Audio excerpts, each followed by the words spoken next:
I can take you to one place, you can choose one girl out of 10 of them, and we can go to another place and choose 2 to 3 girls, basically choose the best ones, and that is that.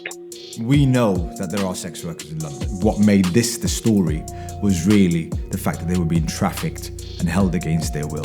The customer base for these women stretches to famous footballers, politicians, and serious business tycoons in this country. These women have to service men, and we're talking sometimes 30 men a night. That's a lot of guys, 230 a week. These aren't just small operations. We're talking hundreds of millions of pounds being made in these affluent areas, and these women aren't seeing any of it.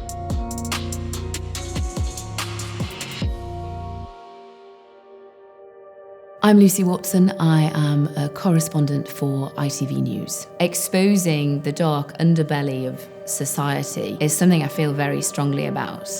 I'm Tam Hussein. I'm an investigative journalist for ITV News. The night I got the story, we'd been out on an awards night and we stepped out of the taxi. And the first thing that happens is one of these guys comes up and says to me, "Look, man, do you want something?"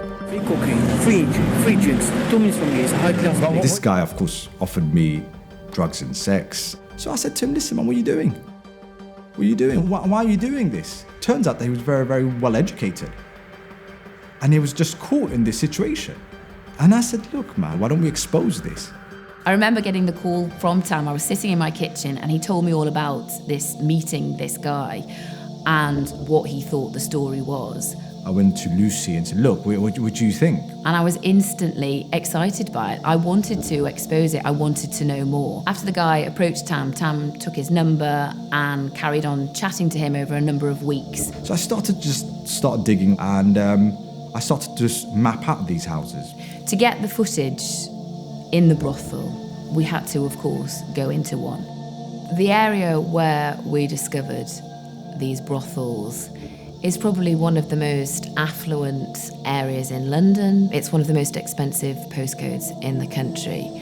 I mean, you only need to drive down the street on any night of the week and there are Ferraris. It's the playground for the rich, the famous, and royalty. We discovered in a very small area 15 to 20 brothels and at least 5 to 10 women in these brothels every single night. This is a very, very sophisticated network that goes all the way back to Eastern Europe and Albania. We all know that prostitution exists and many women do it out of choice.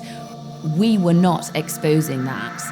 What we wanted to expose was the fact that so many women in this country are used in this industry against their will and are living in fear. They train them until they are 18 in Romania, and then they sell them in the Western countries. And it's very difficult to help them when they are in your countries because they've been in this situation for 4 or 5 years. There is no other life they know. These girls were groomed from a very, very young age. They think they're going to have a great job. They'll send them to places like Amsterdam, London.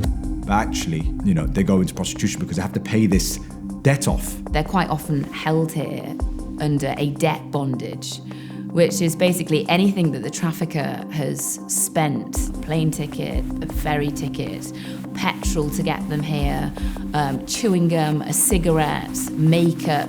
All of these costs mount up and there's interest. They can never pay this off.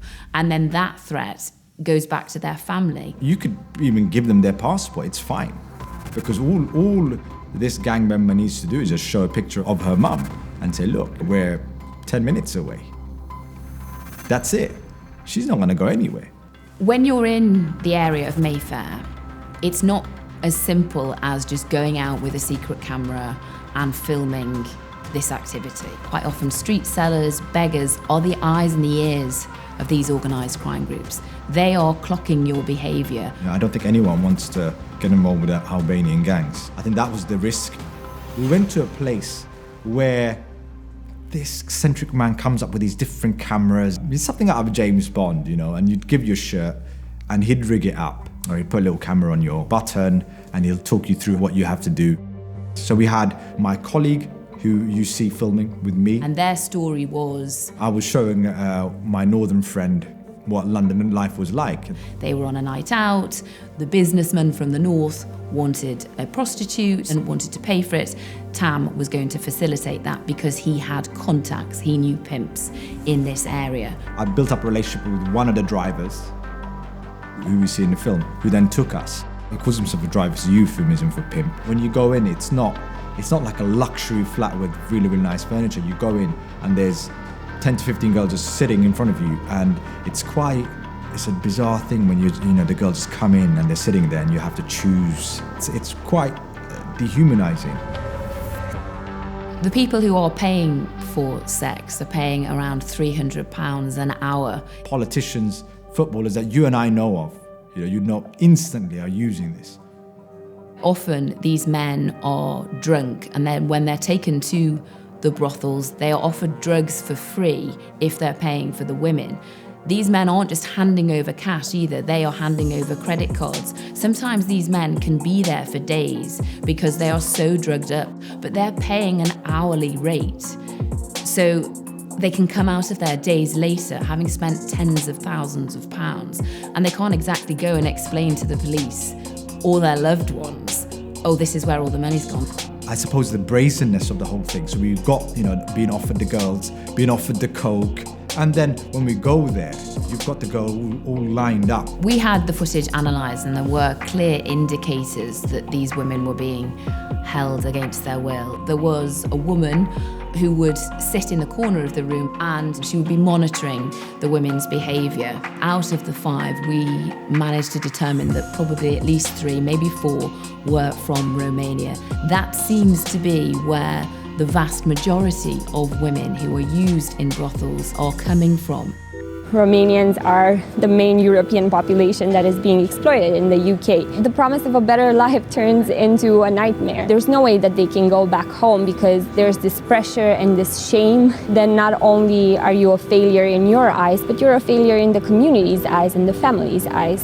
This investigation didn't just happen overnight. It took nearly 6 months from when we first had that conversation. So this story came out at News at 10 in September. The purpose of doing an investigation like this is about increasing the public, the authorities' understanding of the situations that these women find themselves in and why they're in those situations. You can't look at them as criminals. You have to look at them as victims. They have to be believed. As a result of our investigation, it empowered the all-party parliamentary group to once again push the Home Secretary into the idea of criminalising the purchasing of sex and decriminalising the victims. The recent figures came out, talking about that the situation remains dire. Even to this day, I'm still getting messages saying that, we moved to a different address and that there's a party happening in Mayfair. So that's why when people say, has things changed? I think, well, maybe not, because I'm still getting these texts.